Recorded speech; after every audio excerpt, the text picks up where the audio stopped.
In this video, you are going to see how to add shapes in Google Slides. Let's get started. To add the shapes, go to Insert, go to Shape and go to Shapes, and here you will see various shapes, and in the arrow section you can add the arrow and the call out. Let us go to Shape and let us choose this shape, parallelogram, and drag it over here like this. Click on it. If you want to change the fill color, you can change the fill color from here very easily. If you want to give a border color, you can give a color from here. If you want to increase the border, go to over here and increase the border wide.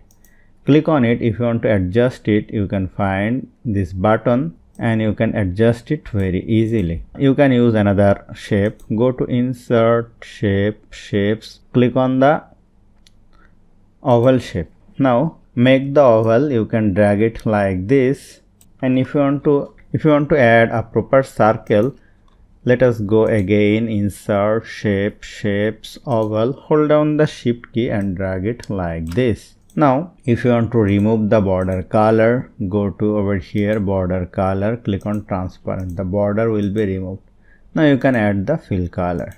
So, hope you found this video helpful. If you like this video, please share this video with your friends and family, and don't forget to subscribe. Thank you.